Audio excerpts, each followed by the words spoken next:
straight away when we're live, I'm going to start screen sharing to show people what it looks like, what the end will look like once the Irish conquer the English finally. This is all the English will see on the top of their throne. Windsor Castle will be taken, and this will be the final form of the Irishman, led by their messiah, Chad Kangaroo. He will sit there and he will say, "You have been conquered, Britons. Bring me all your daughters. Bring me between the ages of 16 and 28, and I will allow you to live as slaves, as celibate monks in the lowlands. What say you? What say you, James?" Jesus Christ above. This is never going to die. He was doing some serious manspreading, though. I'm really impressed with that. He's that looks like a guy who just, is not worried about nothing. Look at are they his nuts? Are they his nuts literally resting on his thigh? Yeah, they're huge, aren't they? Fucking Lord. Yeah, man. Like, it's not like, those muscles don't come out anywhere. They're literally like he's got like factories down there just churning out hormones, just be like juice. Separate nuts as well. It's not like one normal male organ. They're separate nuts. Yeah, there's just like why are we focusing on his nuts so much, James? Jesus, of course he'd go there. It's the source of his masculine power. It all comes, Elliot Holt says, "Breathe into your balls," and this guy it's seriously true. He seriously took that to heart. He's been breathing like those yolks. They're like balloons. He's been inflating them. It's fucking mad. But James, what you say about what's this, James? What's this? They're coming for you, James. What you see here? You see here the army, the militia. Look, they're looking for the British. Where are those? Where's that Englishman? That little weasel. How long did it take you to find this photograph? And what the hell did you type in? Seriously. Look at his muscles as well. That's just pure British aggressive power that he's gonna use against them. Did you ever see them fighting in videos? It's excellent. I've never seen a kangaroo fighting in a video, no, but I'm pretty sure you'll see one in real life Irish. Soon. What you say? I'm pretty sure kangaroos are not Irish. Yeah, they are. Yeah, they are. They would be English, if anything. They come from Australia, and we own Australia by birthright. Do you know what happened? Once again, you're trying to knock off Jesus from your throne, and you're putting the Englishman there, but I'm doing you guys. You keep doing this over and over and over again. You don't know history, man. Like, what happened is the Irish were sick of the English being such weird sodomites, just being all these creeps there to the right of us. So we were like, right, what we got to go down is we got to go find an elite faction of armies, because our people are too valuable to sacrifice on these weasels over there. So we went down to Australia and we found these Chad kangaroos who were essentially invincible. They were the Achilles heel of the Brits. And that's why we established Australia. We sent down our best men. They were all criminals. They're all like really strong, high testosterone dudes. And they formulated an army down there. And we've been building it up. They talk about conspiracy theories. We've been building that nation up for a while because we're getting prepared. We're getting prepared for what's about to happen. And you've slept, man. You've slept on what's about to happen. So you will get punished justifiably. Yeah, I've read that theory. It was one of Carl Jung's latest books, actually. I have read that, but you almost completed it. There is an extra part of the story, which is the kangaroo part of Ireland is separate from the normal part because they decided to separate their society based on testosterone levels. So everyone in Ireland currently, such as yourself, has incredibly low testosterone. It's literally separating the wheat from the chaff, the kangaroo from the low T sodomite. The wheat from the Chad. that was like the nerdiest red pill joke I think we've ever made. You have low testosterone. It's like, yeah. Boy alert, people. Hello, how are you doing? I'm here with wait a second, I've got a good name for you today. This is an honorary name for what's been happening. Jimzjek Spluttermouth. How are you today, sir? Oh, wonderful. Very good. We're here. We're on fucking 1K subs, people. Hello, thank you very much for all the support. We're delighted to cross that big boundary. That is a big milestone. That was great. It's always hard to get things going, and then once you get a bit of juice, once you inflate those testicles up a little bit till they look like they're balloons, then things start to kick off. So it's been very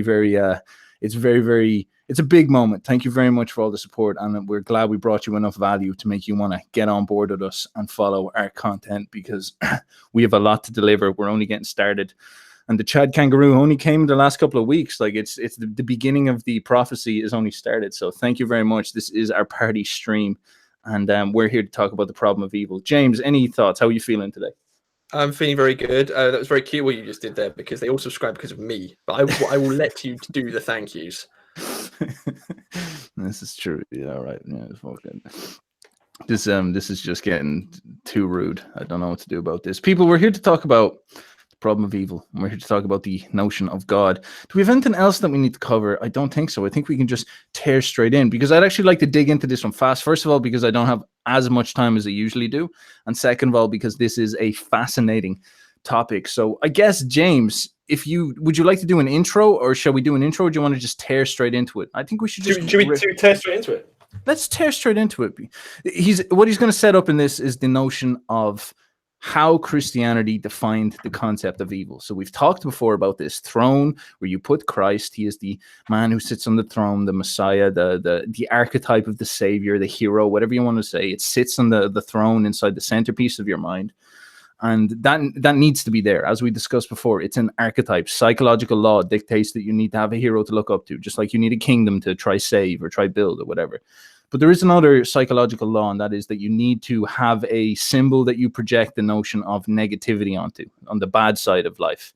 And that is the concept of evil, or you could even say the shadow in some sense. And so Jung explains how this psychological law works and how certain movements have solved it. Christianity, specifically Catholicism, is one of them, and it has a very interesting take. Gnosticism comes up here as well. So this is an interesting one, because we'll talk a little bit about the crazy, scary juiciness of evil, the notion of God, and a psychological law of Christ and what it means to have a Messiah. James, I'd say take it away from there. Yes, this is all very exciting as well, considering it is Easter time.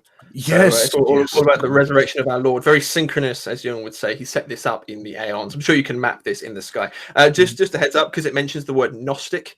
Not a huge amount, but it mentions Gnostic. I might go on a little bit of a Da Vinci Code style rant about the Nag Hammadi library and how Jung secretly wrote the Da Vinci Code himself in the 1990s.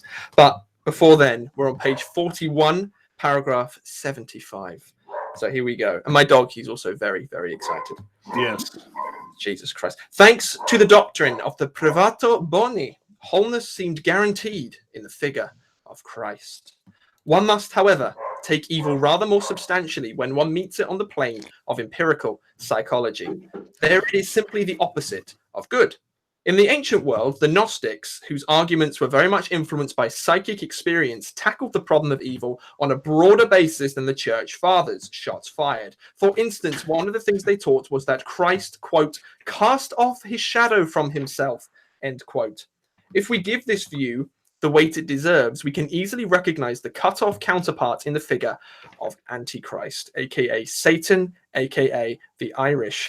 The Antichrist developed in legend as a perverse imitator of Christ's life. He is true, random Greek words, an imitating spirit of evil who follows in Christ's footsteps like a shadow following the body. This complementing of the bright but one-sided figure of the Redeemer, we even find traces of it in the New Testament, must be of special significance. And indeed, considerable attention was paid to it quite early. Very exciting stuff. Yes. Now, actually, in order to talk about that, I want to wind it back. The paragraph before, I think we might have skipped that.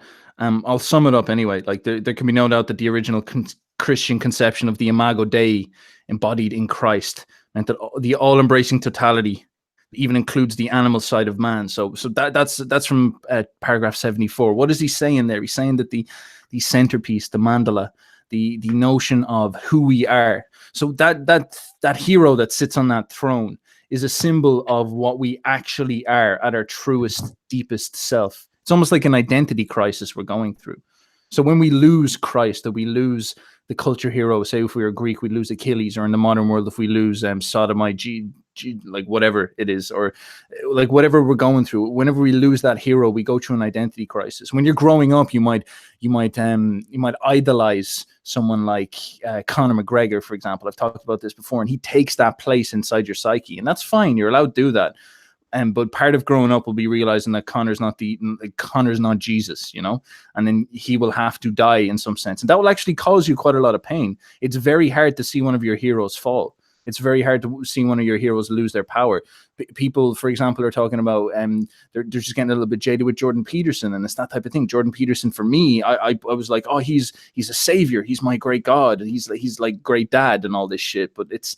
He loses that oomph for some extent because he's just a human nonetheless. So we're always projecting and trying to find the perfect man, the perfect symbol of who we should be. Who could we conceptualize as the perfect hero? And Jesus says, well, it's always me, because Jesus was like a Chad kangaroo, and that's what we call that. We call that Imago Dei, and the problem with this is that Christ was so perfect. He was like the most perfect hero ever. And so, like, I guess you could say nice. Like, if you think about what Christianity was, it came in the context of Rome. So Rome was all about, like, Rome, the Roman attitude is very hard for us to understand. The notion of pitying a person was actually an incredibly degrading sense to someone's status. So, for example, the Christians, when they were getting persecuted, the Romans persecuted them so brutally that the Romans started to pity them. And you think, oh, that's good. The Romans started to feel sorry for them. And that's actually a really negative thing for the Romans. That's like literally them turning around and saying, you're pathetic. Like, we're not going to keep hurting you because you're so pathetic. It's actually just like there's nothing to get out of it. It's like you beating up a kid. It's like, where's the victory there? That's pathetic. So their pity was sort of like, oh, it's wrapped in with that notion of sort of patheticness of sorts. And that was their mindset. Their notion, the Roman ethos, the Roman way of looking at things was that it's all about masculine strength and action and effectiveness. Even when they went into Greece, and they came into Greece, and everybody was sitting there, you know, in the Athens forums, talking about philosophy, being like, "Oh, la-di-da, let's talk about it, if the theory of forms and what hides behind the world." And then the Romans just came in with this like highly disciplined army that was focused on reality. It was like, you now serve us, you fucking idiots. And then this is Chad Kangaroo, he leads us, so do what he says. And that's their attitude. Their attitude was about effectiveness, and that attitude was worldly, and that attitude was Nietzsche's master morality, and that attitude conquered them the world. And then Christ comes along, and he reframes this thing that, like, I guess there was a tension there, because when you're living in a world where the way that you win is might is right, that's a very hard thing to come to terms with, because that means that your pain doesn't matter. That means that you suffer because you're weak, and that's your fault. And in some sense, that's your destiny, and there's nothing you can do about that. And so the notion, the conception you get of the world is that the world, life isn't unfair, and life is not about, like, it's just you lose. It's a win-lose game. It's a zero-sum game, as they say it, and that can make you very quickly default to the idea that life is evil. Like, life's a bad place. It's a hard, difficult place, and some people succeed and most people don't, and it's competitive and it's ruthless. And then Christ comes along and says, it's not about winning, it's about how you play the game. So the Romans would have very much been like, it's about winning. It's like, no, but it's about being a good sport. They're like, shut the fuck up. It's about winning, man. And then they ran that, and it turned out that they took over the world from that. So it was like proof of concept. Like the Romans were sort of like, we own the world. You can't tell us our philosophy is wrong. How can you rationalize that our philosophy is wrong? We own the world. Christ comes along and says, no, it's about, if you want to win, it's about how you play the game. And so he would act as like the nicest person. That's not really what he did, but he would act as the most moral. Again, that's a difficult word, actually. He would act as the word's really difficult, because Jesus Christ wasn't a cuddly man, which is something you realize if you actually read the Gospels yourself. I think the word may be complete. Hence why he's a symbol of the self. He was everything. He had it. Wherever it was in Christ, something like that.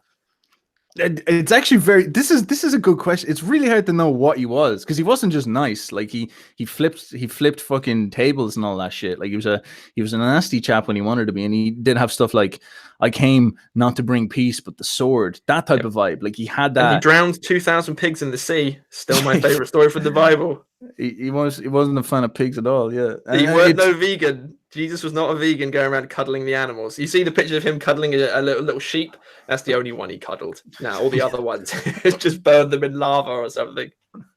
I I wonder, like, would you frame him, because Nietzsche kind of fucked my head up with this. Like, Nietzsche makes me think of Christ as slave morality, but nonetheless, Christ proposed a different style of morality, that it's a lot more about realizing that everybody is divine and has value, and then if you can get people to maximize, to act in the most principled way, and allow them freedom. I guess in some ways, Christ was a libertarian in that sense. Like, he was a liberator. He was saying that it's not about the unbelievably high, prominent, dominant hierarchy that the Romans have built. It's about this notion of every single person, all the way down to the lowest in society, has human potential because they're made by God, and they have this creative potential. And it's about, it's not about us building a society that necessarily rewards that. Well, but it is. But it's more about that person needs to take the responsibility to release that creative spark. And that creative spark is logos in some sense. And the problem is that usually that creative spark comes along with the truth. And the problem is that the social hierarchy, which is might is right, it's not truth is right, it's might is right, it does not like the truth. And so you're always going to hit a conflict point. And so Jesus flips this new, he's essentially a revolutionary when you think about it. And that's really difficult for the Romans, because the idea there is that they're being told to value something abstract like the truth as opposed to results. They're being told to value the truth. And this is symbolized in the gospel when you have Jesus standing up in front of Pontius Pilate, and it's sort of like Jesus says, "I am the truth," and Pontius Pilate says, "What is truth?" And that's brilliant, because that's coming from the Roman. That's the Roman attitude. It's like, what's truth? What is this ridiculous shit that use Greeks and use Jews talk about? I am, like, we are reality. And Jesus says, "No, I am reality." But it's like, you're not. You're about to get killed. You're not reality. But he's like, "I am, and I'll prove it." 300 years later, he was the king of that empire, which is interesting. Yep.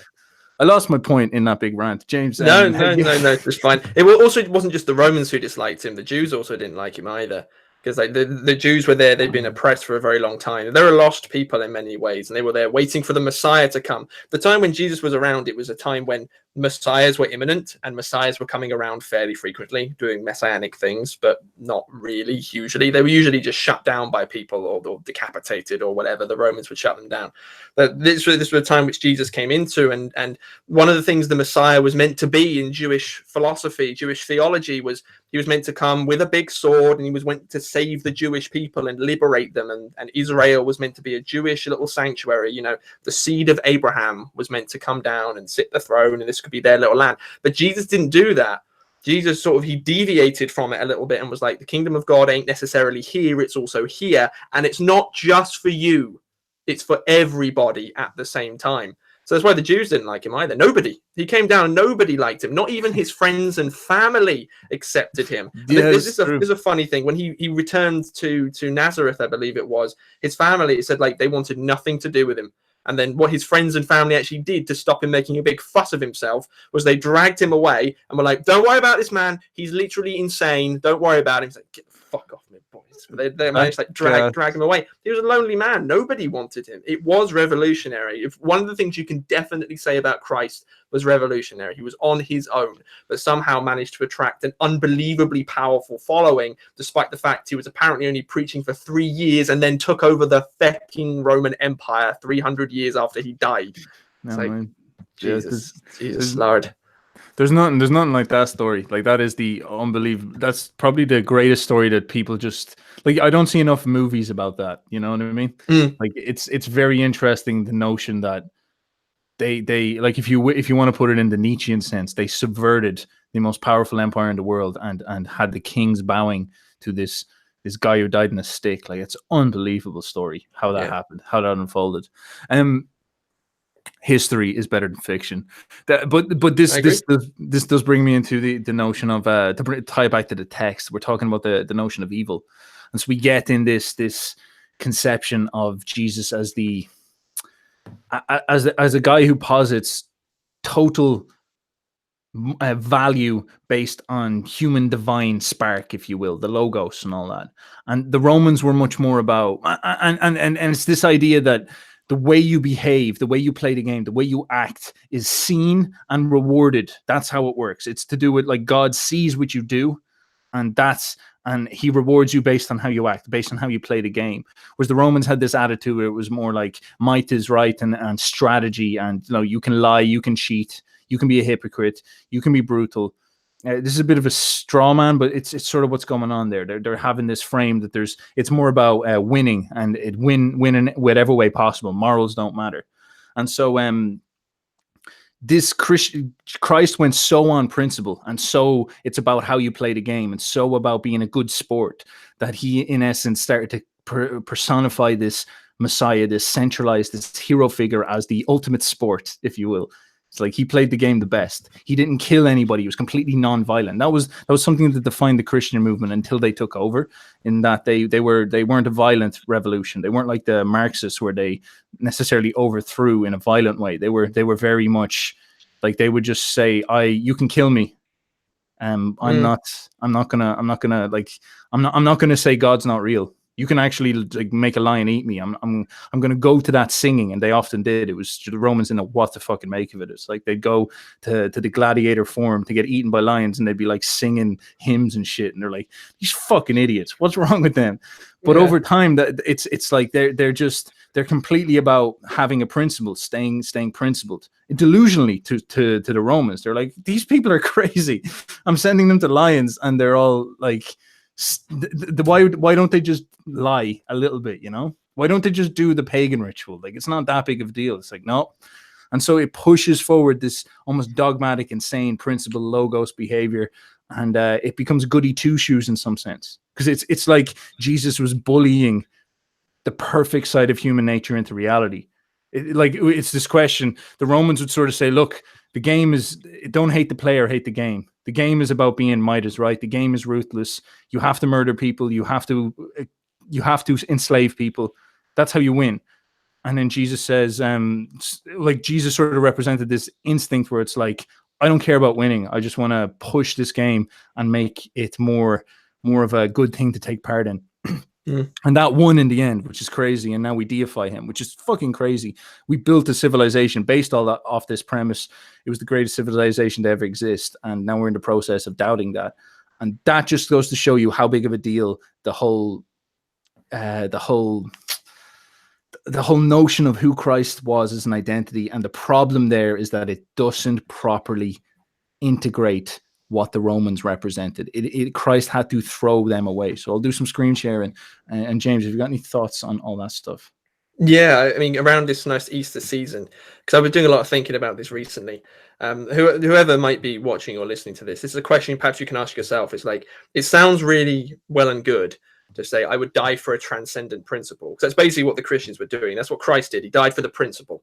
But in the Christian worldview, it is tied to metaphysics. So there is some kind of afterlife. There is a bodily resurrection. There is a soul up in heaven, etc. So would you be willing, you can say in the comments over, yes, I would die for the truth. And it's very easy to say that, but it's like, would you be willing to die for the truth? If no, and if Christ did not rise from the dead, if it was just for some kind of abstract principle, it becomes strangely collective in a way and not necessarily individual. I'll die for the group.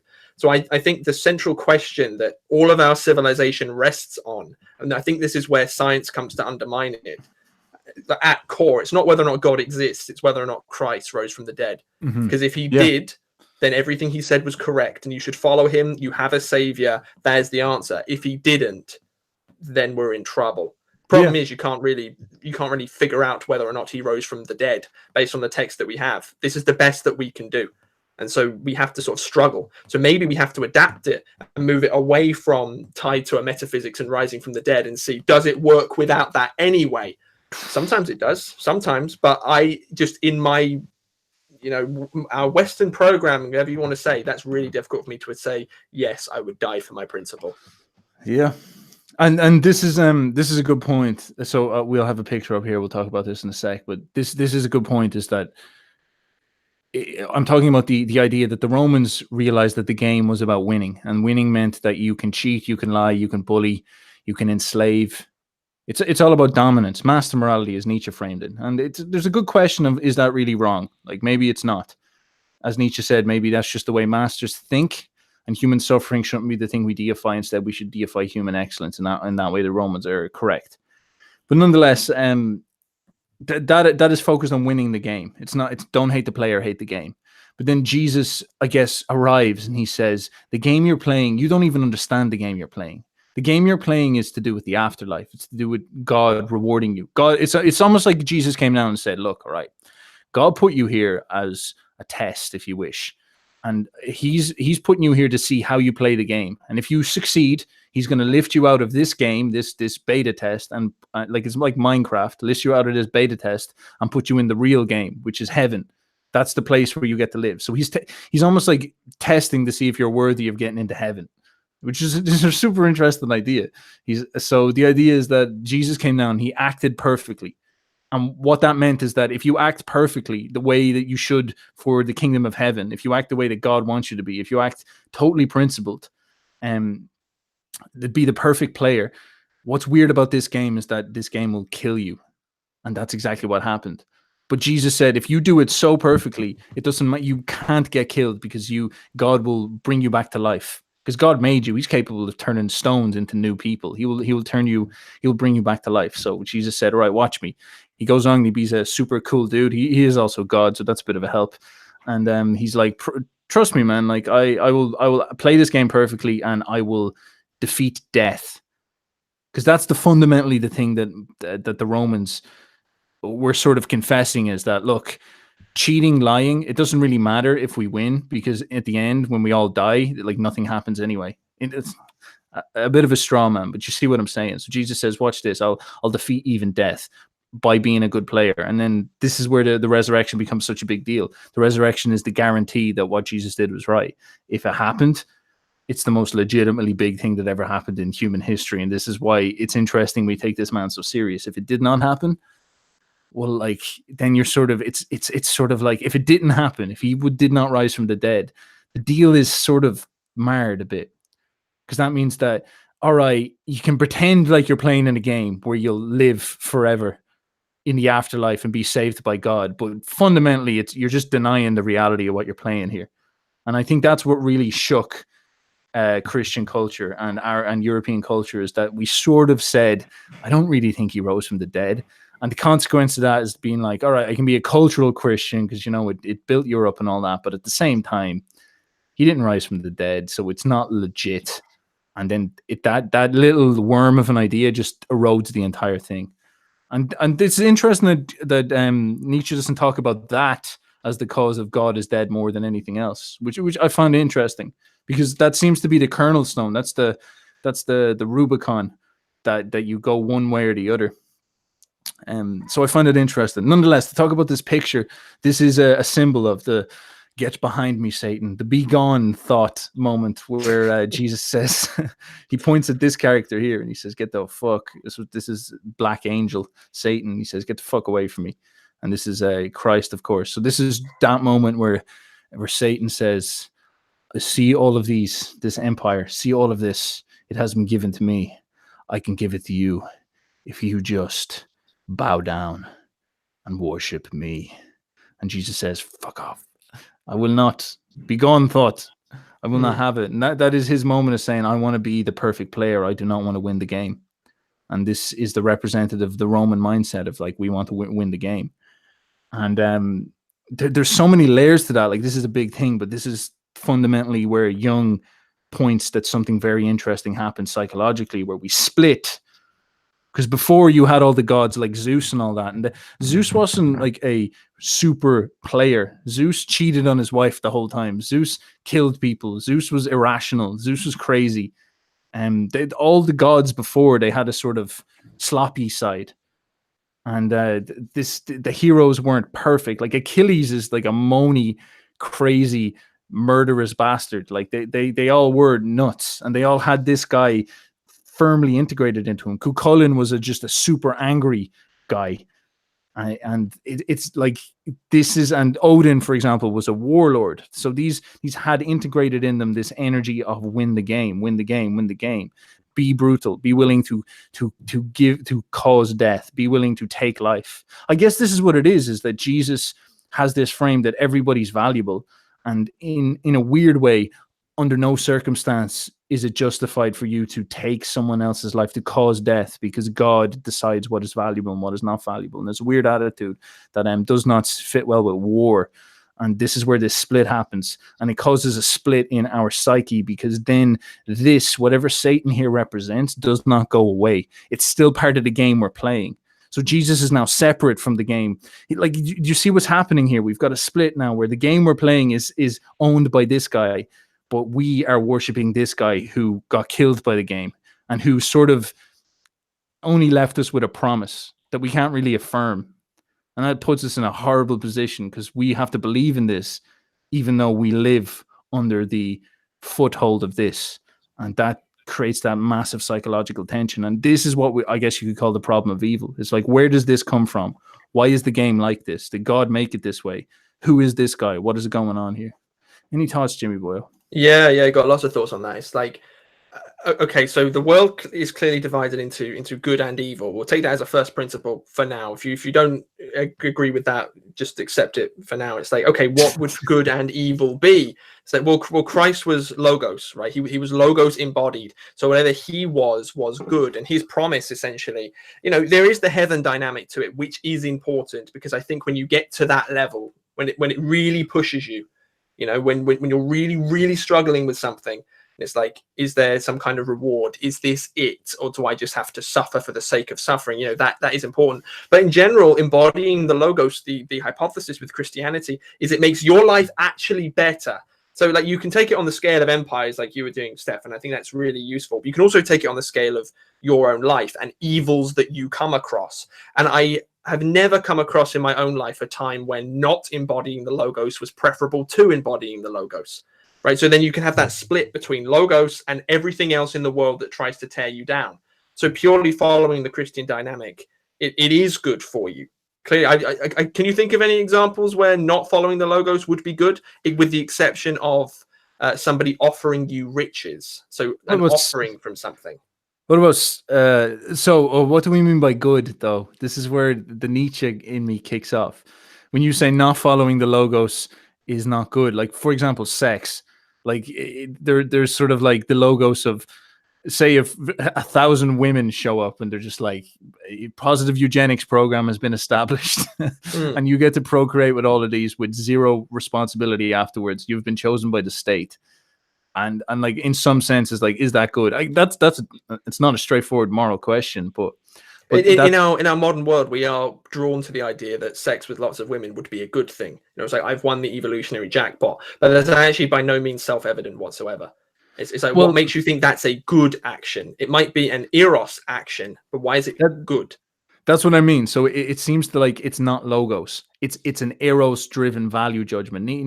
Jung talked about the fact that you can have reason and feeling, and so is like the sex with lots of women thing an Eros-driven judgment that's coming from the biology, that's coming from the wisdom of human nature, in the sense that it's like, stop overthinking it, procreate with all those chicks, and your genes will spread. It's like the selfish gene idea. I guess that's the best way to say it.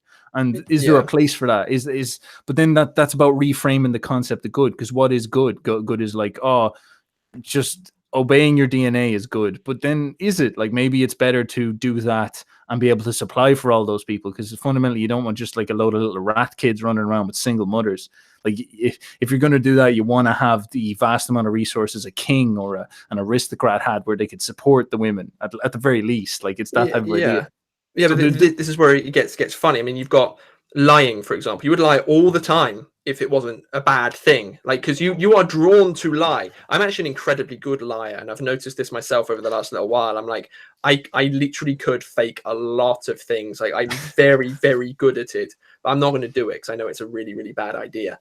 So there are lots of examples where it's like, okay, so we don't cheat on people because that's bad. And when you cheat on people, you feel bad and you know it's not going to be good because everything that you set up in a logical logos type manner to continue your relationship, that there's always a risk that's going to come in. You've like drilled a little hole in the side of your ark and gone off to sea like the Titanic or something like that. So when it comes to, I mean, definitely thinks I'm a degenerate. But when it comes to using logos like having sex with 1,000 women, it's like that's okay. One, we don't know what sex does on a psychological level, especially with 1,000 people. That's a little bit of logos to try and figure out if it's a good thing or not. Two, unwanted pregnancies and diseases. Yeah, but we can just use things. Yeah, but the pill is what 99% effective. So one of those women or 10 of those women, it actually won't work on them. So now you've got a little kid. So we might as well just abort the kid because who cares? It's just a kid, right? And then you go down that little slippery slope where it does become a little power game. Is that good for everybody involved, or is it good to suffer, hold on to the will of God? You know, so it's not as if Christ came up with a radical idea and it's like that's not self-evidently true. That's really silly. I think what Christ was saying is in many ways self-evidently true because we are trained in the art of logic and logos as modern Western people. It's like you can, in many ways, that's what Peterson's philosophy is. It's like, can I use logos to map out a path for myself and then hold on to that will of God, aka logos, to make it come into being? Or will I bend down before the temptations of Satan? That's essentially his whole philosophy. So I think it is in many ways self-evident. But when it comes to the idea of evil, it's like either you follow logos or you don't, you know, and I think if we don't have the resurrection of Christ and we don't have an understanding that Christ needs to sit on that throne, not the principles of Christ, but Christ the man, because he's a symbol, we can't get away from it, then we fall into the realm of this more Spartan world, like we're slowly starting to fall into now. Yep. That's a very good point. And it's like, I guess, if you want to play the moral relativism game, and I'm going to start bringing up Nietzsche now because he is so good at this, and he really taught me a lot about this. But I do have to warn, and this is a very important warning, is that if you want to play the whole beyond good and evil game, you don't think you're able to do it, man. Like I'm trying my best not to get into that frame of thinking because I know that it's way more complicated than even I get, and I've spent a lot of time trying to study this fucker. And it's not like you can just dispense with morals and the embodiment of morality as we understand it, which is Jesus. You just can't just get rid of that. Like Nietzsche's first prime worry was that what will happen is Christ has trained our souls to value slave morality. That is to deify the idea that everybody is of equal value. So again, these are straw mans to an extent. This is very complicated stuff, but let's just run with that for the time being. Say Jesus came down, say he wasn't divine, and he just simply was trying to get everybody to feel that they were valuable. It was a revolt of the slaves. And so it was saying that no matter where you are in the hierarchy, you're valuable. And so that comes up with this concept of equality, and that compassion and pain matters, that we should care about human suffering. The Romans taught, man, what matters most is the stability of the hierarchy and the success of the military. And if the slaves suffer, why the fuck should we care? Why the fuck should we care? When we build a hierarchy, a super civilization, it improves the lives of millions of people at the expense of some fucking slaves like not having freedom. Like, what the fuck why should we care about them? That's not the way we're supposed to think. We're not supposed to value the slaves' suffering over the excellence of the empire.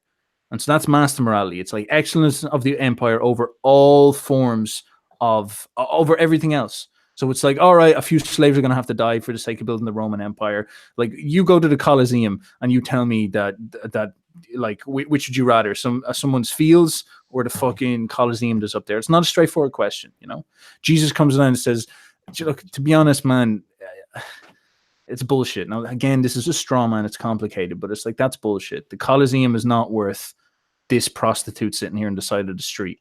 This Colosseum is not worth anything because you are the most valuable thing because God created you. So that's the revolt of the slaves. Just like we're all valuable. And then Jesus creates this conception in your mind that like under no circumstances should you cook. And so suddenly the Romans have this crazy subversive, almost communist movement where you've got like a load of people who just won't play ball a load of slaves who were just like, we're as good as you, and they're like, no, you're not. Like we're the aristocrats. They know we're as good as you. It's like, fucking shut up or I'll kill you. And it's like, we're as good as you. And then they have to start killing them. And so it becomes this problem, because then that trains our minds to think that everybody is equal.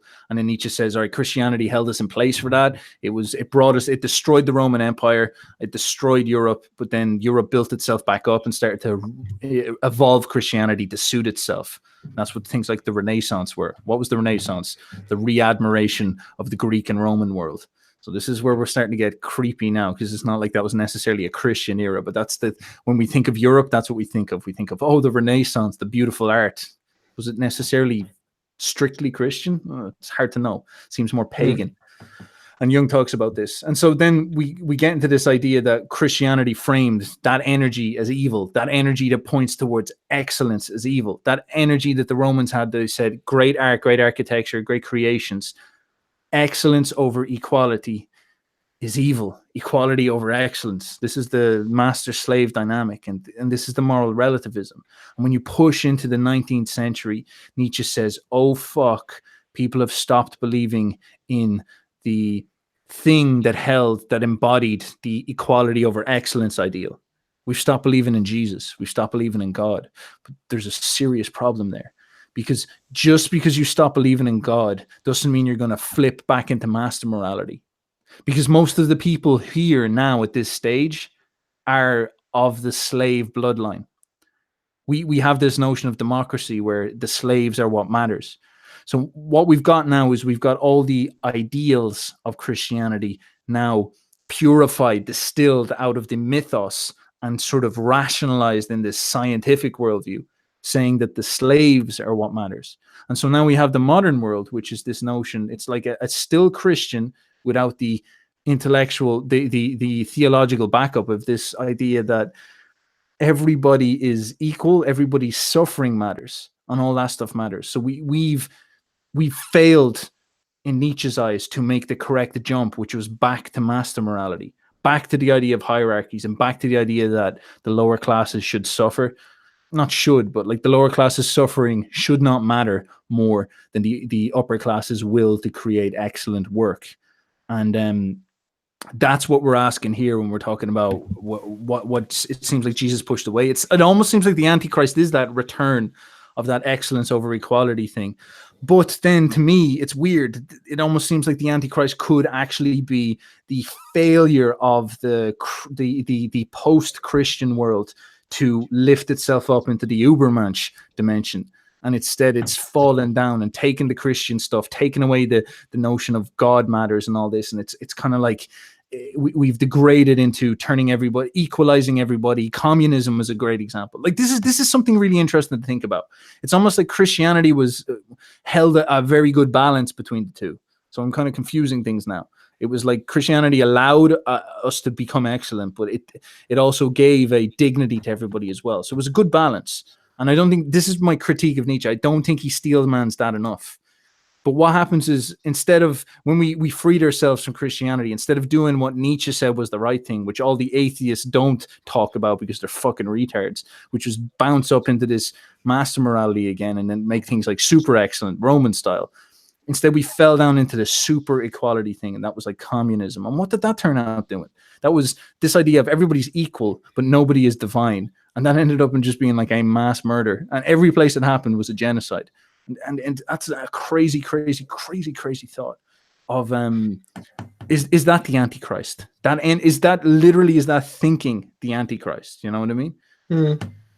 I've talked a lot of shit there. What do you think, sir? No, you dropping a lot of those old red pills, those old truth bombs. I will accuse you or Nietzsche, whoever it was, making a sleight of hand there. You have to flesh out what equality means. So I imagine when we think of equality in the modern world, we think of it in the Marxist sense. Everyone, we have no government, although secretly there is a massive government and there's a dictator, but we won't talk about that.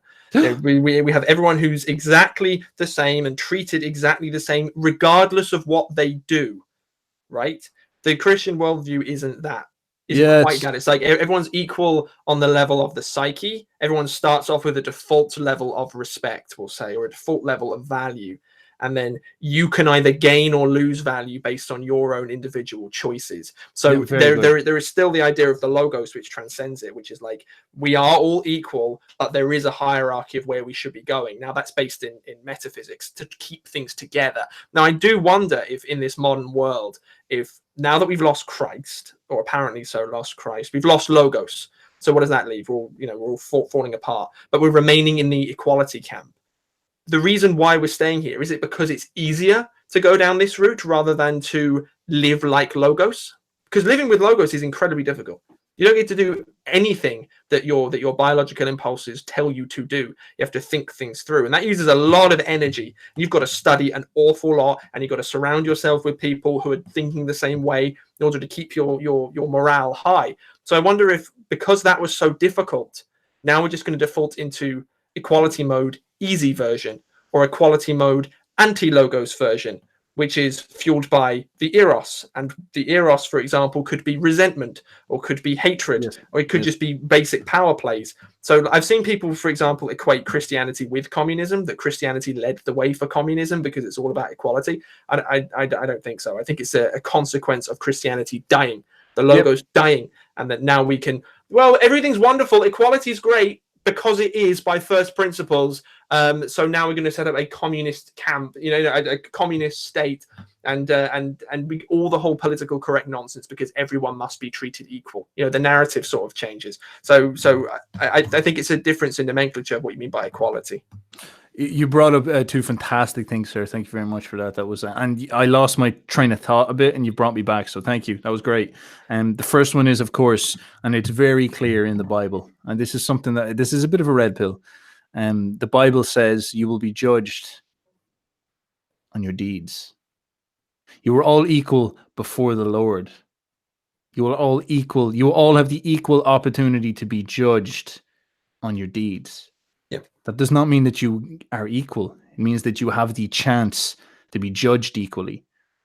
So he considers you all valuable and equal in your potential, but he does not consider you equal in your actuality. And Christianity is fundamentally a unequal religion, because the end of time is about taking the wheat from the chaff. All the parables Jesus talks about, many of the parables Jesus talks about, are about harvesting. Because that's what he's all about. He's talking about the end, the end result of you behaving the right way is that you get chosen, you succeed. It's about long-term thinking in many ways. And so he's saying that it's almost like a cult of people living off principles win in the long term. They are the ones who create the best stuff. They are the wheat that God favors. And God is this conception of the creator, beauty, and so he's an artist, and so he would have a conception of excellence. And so if I was to steelman Christianity, I'd start going down that route. Again, this is my problem with Nietzsche, is that I don't think he does that well enough. And it's that's completely fair enough, though. I'd understand why he would make that critique. I also have that critique of people. Like, I was raised obviously Catholic for forever until I was 18. I was in Catholic education, and there is a stark divide between Christians. Like the type I'm brought up in very much emphasizes Jesus loves you so much no matter what you do. Jesus the man, just pray to Jesus, he loves you. And I would ask people, like, do you believe in heaven and hell? And lots of them would say, I believe in heaven, I don't believe in hell. I'm like, okay, what do you have to do to get into heaven? And they're like, just be a good person. It's like, what does that mean, be a good person? And well, just try and tell the truth and don't rape people. It's like, that's not that difficult. So you end up just being some kind of, like, the mythology is there, but it's a cuddly mythology. It's like, we're all okay, everything's fine, hallelujah, Jesus loves me so much. But then you've got the Christian fundamentalists who are like slammed down for being extreme. And I don't mean like Westboro Baptist Church, because they're like equivocally not Christian. But you've got ones who emphasize, you have to be put this strict moral code on yourself, and you have to live life properly, and that there is a hell. And if you look at the book of Revelations, Jesus is not a cuddly man. It was one of the lines, he had a sword coming out of his mouth to come cut the heads off the sodomites and things. It's like, that's not a cuddly man. He is the core message of Christ. He's the redeemer and the judge. So there is that built into the theology. It's like, we love you very much. God loves you. I love you. I'll be with you always. But if you're a sodomite, if you're a bad boy, you're going to get fucking wrecked. And that's not cuddly. Definitely not. God did not create Chad kangaroos by accident. They are just waiting for you to make it to slip up. They're all looking at you. They're all watching. They're like, yeah, you fuck up, boyo. We'll come get you. But if you open a new tab on incognito mode and you just type in PORN, immediately a kangaroo pops up at your window. It's like, don't you press enter, boyo? Don't you do it? And then you close and he just goes back down again. That sounds like an app we can make and get into the old Silicon Valley game, and then we could sell out and then join the New World Order. Get rich. Every time you access any kind of degenerate material, a kangaroo pops up on your phone and tells you. Yeah. No. And it's like your location, and then there's this icon of a kangaroo, and each time you do it, it just gets like a little bit closer. He starts drawing his sword made of fire. Pops a Viagra pill. Jesus Christ. Starts pumping his balls full of air. Just like, I'm getting ready. And then there was another thing you said. People, I'm so sorry. We get sidetracked by our madness. We must stay disciplined, of course, because we're talking about very important intellectual stuff. There should be no laughing, no humor in God's earth. That's what it is. That's what I've learned from the censorship thing. It's like no giggles. Giggles are a sign of people who aren't serious. So we're very serious boyos. Watch the serious face. Now we're going to talk about. James brought up a second thing. So I was talking about deeds, not blah blah blah whatever. The second thing he was talking about was the notion of logos versus eros. So I see what you were doing there is sort of deifying logos as the prime value. Now, as I framed there, is that like excellence is the prime value in master morality. And I guess what is seen to happen, this is, I could be straw manning, is that the Romans were excellence over equality, and then the Marxists were equality over fucking everything. Yeah. So they prime value equality. It's like, this is an archetype. This is another one of those stable archetypes, is that you need to put something at the top of the pyramid. You need to put something that it literally points towards as the prime value. And so if you put excellence at the top, you'll get a very certain society. You'll get a Roman one. It'll be a very difficult society for slaves. It'll be a very, very, very, very unfair society. But it'll be a very, very, very beautiful society if the masters have got their shit in order and they take on enough responsibility and whatnot. Now, if you put a prime equality, you'll get like a Marxist one, which will, it's just not good. Christianity, of course, like as we said, it could be a straw man what I'm talking about here. There's a way more complicated way to look at it, but nonetheless, when we're breaking out of this idea of putting logos at the top, because that's an interesting thing to do, James, is to just say, all right, logos is the prime value. I'm not saying it's not, because that's sort of what Jesus means. It embodies that. I guess this is a new perspective on this bullshit false dichotomy I might be doing, is that like maybe the true hierarchy is to put logos at the top, and that is symbolized by Jesus. But then, well, that is the Christian worldview, because if Jesus is the highest value, John said at the beginning of his gospel when he was writing to the old Greeks, he was like, God, right? So Jesus is God. God is logos, and logos is what created everything at the beginning of time. So logos is Christianity. That is the top of the hierarchy. Yeah, and this is what's interesting about this, is that Eros is part of that. Like Eros is evil in that frame. So if excellence is the greatest thing, then equality is evil or bad, as Nietzsche would say. And then if equality is the greatest thing, then excellence is evil. And then if we have logos as the great thing, then eros is what's bad, because it's not logos. It's the opposite in some sense. So that's the framing of evil. So that's castigating your emotions. Everything to do with if you live an ascetic life, like lots of the early church fathers did, where you didn't have sex with anyone, you didn't eat, you just sort of rotted away and was like, well, at least I'm with the Lord. That would be correct. But I'm not sure that's what Jesus was advocating for. It seems more like a controlled eros is important, but like all out logos is the highest value, and all out eros is bad, very, very bad, obviously. So then you can have eros as part of the hierarchy, but it has to be controlled by the power of logos. And so this is where it becomes interesting, is that the way our minds work is that we obviously start off with things simpler, and it takes us a while to adapt them to their true nature. So if we're going to posit logos as the prime value, it's the same. It's a straw manning. Like if we say all Marxists are about equality, in a large sense, 80% of them will be. but then there'll be 20% of them who are very nuanced and have good critiques, like Zizek, or whatever his name is. Like he would have a nuanced critique for why Marxism should be considered.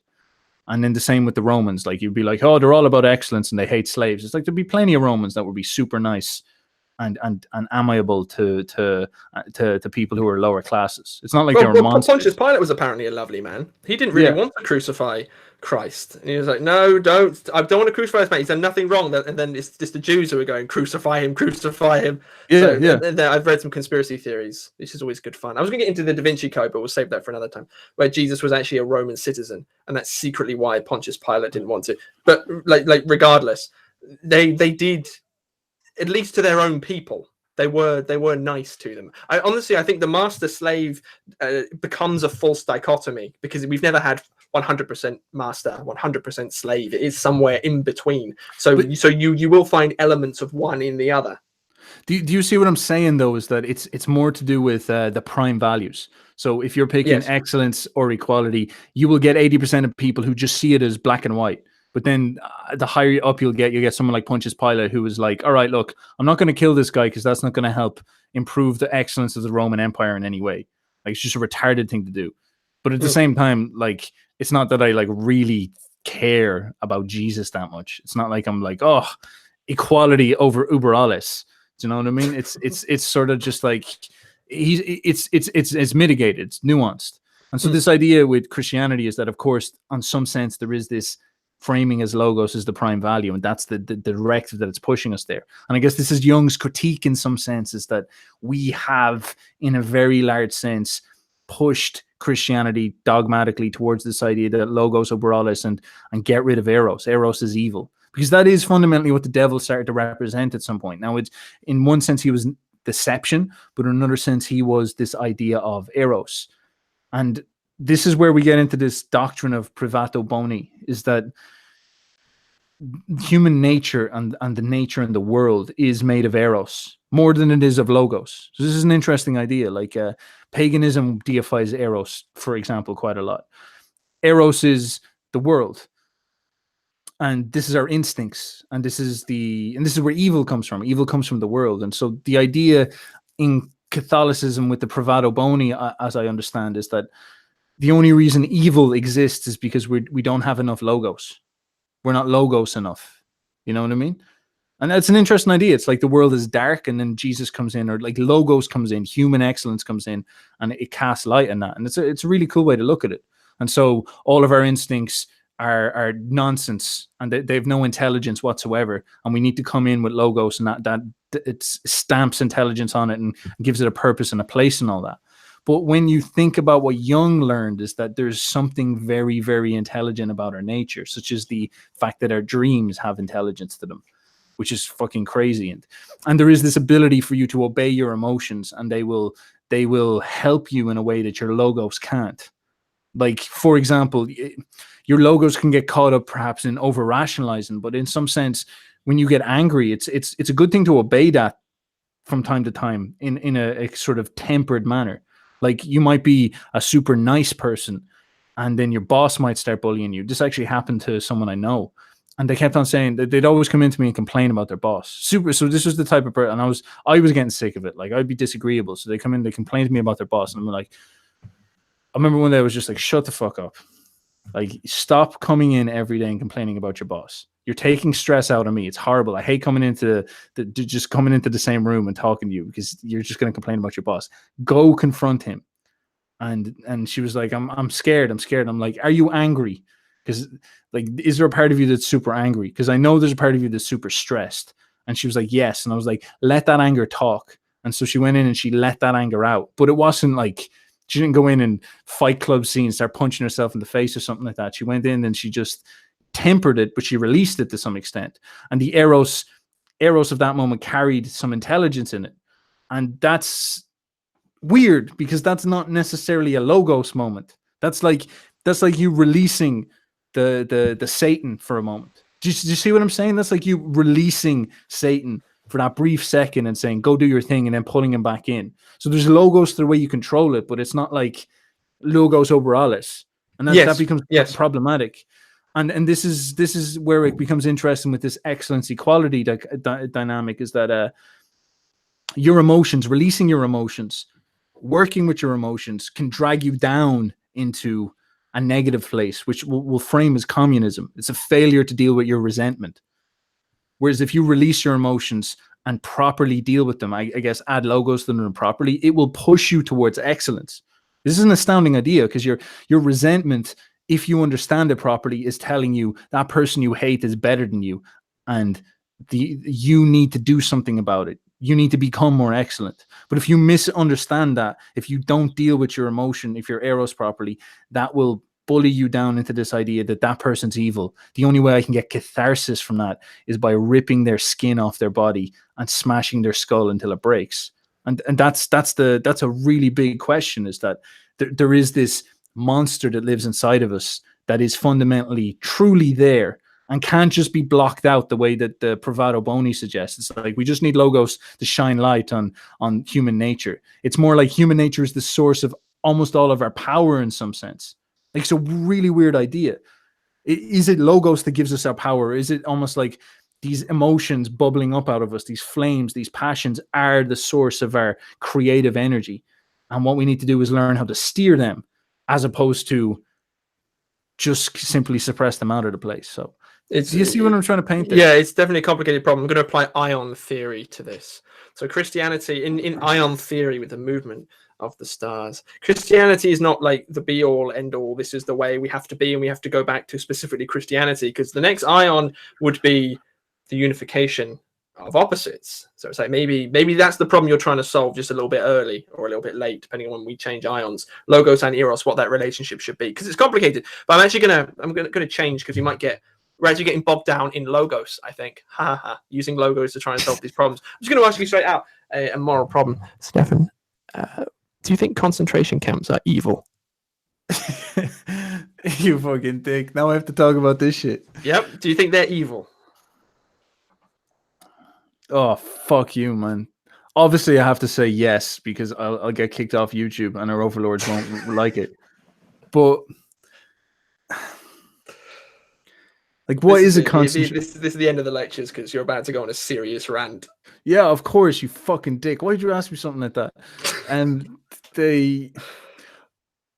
first of all, I have to say this just to cover my ass. The British Empire had the first concentration camp down in South Africa. Yep. So James is the bad one here, not me. James is the bad one. But when you think about it, concentration camps, they seem like a stupid solution to a difficult problem, which is, what do we do with demographics that don't integrate into our plan? Yeah. So when you get control of a state, it's like an infection. Like, you're the Roman Empire, and like, say we were the Romans and we wanted to stop the Christians from taking over. Like, it's a big question. It's like, why should we just give away our empire? Well, would have been right for them to set up a camp or a state or even a small piece of territory and say, this is where we put the Christians. That's concentrating them together. That's what actually the word means. It's not some type of study camp. As you probably heard, that's not what goes down there. They concentrate them together and isolate them out of it, And the gulags, the like Auschwitz, all that shit, the Boer camps down in South Africa. This is the general idea that was behind them.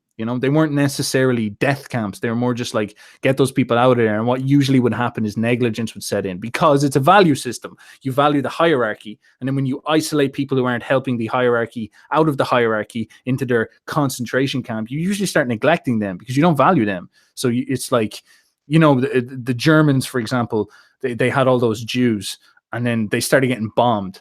And then their supply lines started to get a bit fucked. So I'm sure they were sort of like, all right, should we send more supplies to the Germans or the Jews? They're like, I think the Jews will spare it. And they'd start doing stuff like that. And you can see how they'd neglect, because it's a lower tier. They don't value them in that. Oh, yeah. You're only in the realm of military strategy, which is absolutely fine. That's not inflammatory. I asked you that question. It was a serious question, actually, because I think if we talk about the problem of evil, then we need to find something that we can say is definitely evil, because that might be really useful. Because once we have something that's definitely evil, then we're now in the realm of objective morality, or at least some of it's objective and the rest we don't have strong enough brains to try and figure it out. So See, if a concentration camp, I'm trying to think of what's the worst thing possible. It's like, well, see, like a concentration camp, you can't just call evil straight out. I know that's very taboo, but that's because our minds are dictated on the concept of equality. But you can't just call a concentration camp evil, because there's so many reasons why you'd concentrate people in a camp. A prison is a concentration camp.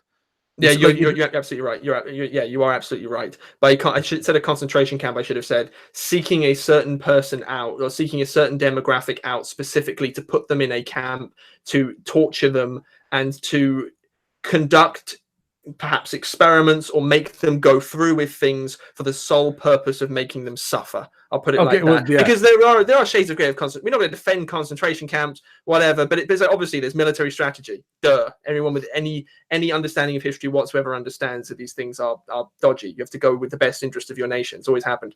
But is inflicting pain on somebody for the sole purpose of you getting enjoyment from it, or you getting satisfaction from it, evil? I'm trying to think of what's the worst possible thing. Of course I can fucking say that. That is how I'm going to die on. Is pedophilia evil? Like, is taking a young person and doing that with them evil? Yeah, obviously. Like you draw a line there, because there's something... So then why? So why? What's the principle that makes it evil? Yeah, it's interesting. I think it's because it's innocence. You're violating something innocent. It's like the idea about a kid is that a kid has the potential to, like, that kid could grow up and be the next Mozart. You don't know what that kid could do. And traumatizing a kid with sex, like, the sex is a big deal, and having sex with a kid ruins the kid. It just does not work out. Like, it's not, we don't understand how that stuff works. Maybe when you're like past 14, it becomes a little bit more gray, because that's when kids start getting with each other. That's when teens start getting with each other. But before that, like, just stay the fuck away from that shit, man. That's it's not, you'll traumatize someone and you don't know how that will affect their life. So that's pretty much like ruining human potential.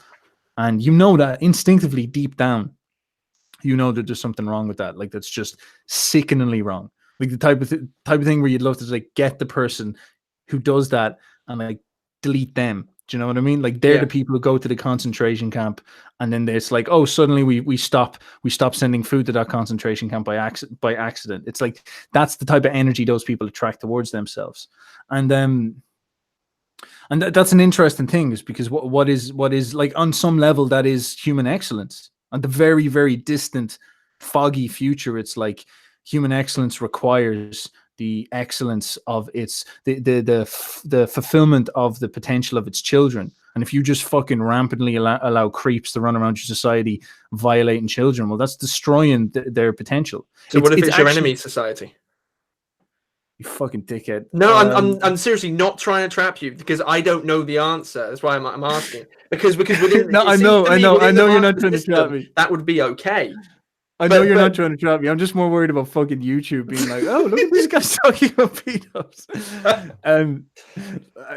Is it so? Yeah, like, how would you put this in military strategy? This is within the master terms, because if morality is relative to that degree, then everything becomes relative. But then there's still something inside you and something inside me which goes, hang on, wait a minute, we don't go there. Even under any condition, nobody goes there. And to me, that's evidence, because that's cross-cultural as well. It's like, that's evidence that there is something objective about good and evil. But there are some things you cannot do, and there are some things that you should do if you mirror it by default. So a good action would be to defend a child against a vicious predator like that. So that puts us, to me, that sort of blends the master and slave stuff down a bit and puts us into a more concrete realm we can deal with on a daily basis, which is there good and is there bad? And then, of course, you've got the question, why should we go towards good? And then you can't really get around that without going for a spark of divinity within you. But do you see what I'm saying there? Yeah. No, it's by using evil to push ourselves into corners to understand what good is.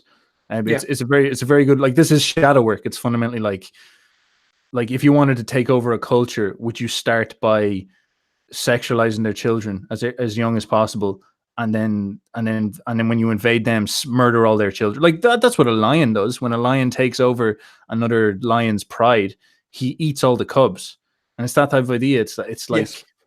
There's some very fucked up stuff we do, and would you do that? And would you consider that right? Because you notice that when tribes take over other tribes, what they'll do is they'll take this attitude towards the foreign tribe that is, they're not human, and they will just butcher all the children and rape all the women and kill all the men and then kill all the women afterwards. So there's yeah, when it comes to men facing each other in an army, it's like, yeah, we'll kill the army. That's fine. But then, biological weaponry, people generally agree we shouldn't do that. But then the question is why? And I don't think it's arbitrary. It's like you're going too far beyond the unspoken line of what amount of force is necessary to further your will. And it's like, if you cross that line, you go to hell. And that's where the people who go to hell go to. And so this is where I guess this is probably a good place to close, because the Bravado Boni would suggest that the reason why these bad things happen is because people just lost touch with goodness. And so there isn't, like, and as Jung says at the bottom of this paragraph, another logical consequence was the subsequent elimination of the devil in certain Protestant sects. So it's like the Protestants started to stop believing in the notion of the devil, because they saw that all you need to do is just be good, and that like fundamentally our nature doesn't have, like, there isn't a part of us that's like, let's go out and rape and kill some children. It's like, if you start having those feelings, that's probably because you're damaged. It's because you've lost touch with Christ. That's the idea there. And that's the notion there. It's like, if you go back to Christ, you'll find that stuff again. Whereas I think Jung's suggesting that, and this is a very, very intense thought, is that there is a part of us deep down in the human nature that wants that. There's an intentionality in our psyches that wants stuff like that. It's the utter manifestation of pure negative chaos. And the way you could think about this on a big scale, because I find big is easier than small, is we obviously want the world. The reason why we didn't shoot nukes at each other is because we wanted the world to work out. We want the world. We want the human race to survive. But do you think that there's an intentionality, an archetype, a being, a spiritual energy, if you will, a psychological energy that if you abstract out into the collective forms a character that sort of feeds into all of our minds, that may in fact not want that?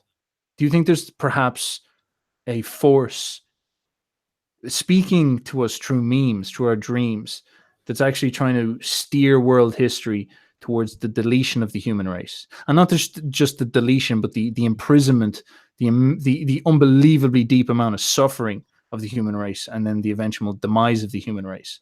Like, do you think that's possible? Because when you look at something like communism, that was unbelievable what happened there. Now it's a very, very complicated thing, but they fundamentally ran the destroy everything X program. It was fucking unbelievable. And was that an attempt to destroy the world, or was that an attempt to take over the world? Because communism frames itself, this is what I find hard about it. Communism frames itself as a revolution for the whole world. So it's like, take over the whole world. That's what they're saying in one sense. So is that like a positive thing where they're saying we want to take over the whole world? Their problem is they have no logos. And so that's why they end up genociding people in order to do it. Because they're like, my ideal over any sense of ethics or morals. Morals are relative. My ideal over any sense. So I'll just take over the world. Or is it that deep down, unconsciously, the intention underneath them is that they're possessed by him, the Dark Lord, Sauron, and he's manipulating them with bullshit that they speak, but fundamentally their actions show that they want to take over the whole world for the purpose of extinguishing the human race permanently. And they don't even realize it, because they're getting controlled by something that lives in the realm that Jesus lives, in the astral sphere, and he seriously does not want good things. He wants to see all the children raped and murdered. He wants to see everybody in a giant concentration camp, prison earth, And is that there, and is that real? And I think that's what Jung is trying to suggest, is that the Antichrist, if you think about what the Antichrist as a symbol is, the Antichrist is the leader of the beast machine, And what would the beast machine be? Only a entire prison over the entire world that he sits on top, the king of heaven. And he would seem like a redeemer because he'd have so much power. And then what he would do is he would persecute everybody and destroy them. He would enact that it's almost like, it's like when you see an animal and you see a fish floating there, and there's this other there's this, like, the ground, the sand is just below him, and then suddenly the sand just starts to move and something just goes to reach to grab, and you see this giant mouth. It's almost like the whole Antichrist sits on top of that world machine that's just trying to reach in and eat the whole thing. And the drama of the end of time is that Jesus comes in just on time to save us from that. So like, you see what I'm getting at there? Like, is there an intention that it's a real evil, like a psychopath's intention, or is it just a lack of Christ? Happy Easter, everybody. Enjoyed our stream. Jesus Christ, that was heavy. To answer the question, though, it's like there's a conflict. So the church fathers would believe, or Christians would believe, that it's an absence of Christ. Jung, spoiler alert, doesn't. He thinks it's its own separate entity. So he thinks that Christ should be conceptualized as having that shadow. This is why people think that Jung was a Gnostic type man. He was not a Gnostic. You can't, like, put him in a little box. But he essentially, he came up with the theory of the archetypes, and then he went and read the Nag Hammadi library when it was discovered in 1945 and was like, wait a minute, this is the theory of the archetypes. What is happening? So he wasn't a Gnostic. He was like a parallel Gnostic who saw the psychological significance within it. And it's like, yes, the fallen world is an evil place. And whatever is down with us, our Eros, I suppose, our imperfection, our incompleteness, it's evil, created by the demiurge, this lower creator God. We are in the realm of evil. And so what we have to do is, through personal psychic experience, rise up out of our bodies and go and reach heaven. So there is that hierarchy of good and evil in there, but at the same time, it's like we live in the realm of evil not being an absence of good. When you really get your head around that, and that evil actually exists, and you can see this in people sometimes. You see it in the shadow when you get, like, the any kind of mass shooter, when they write down their diaries and their manifestos. That's the shadow speaking through you.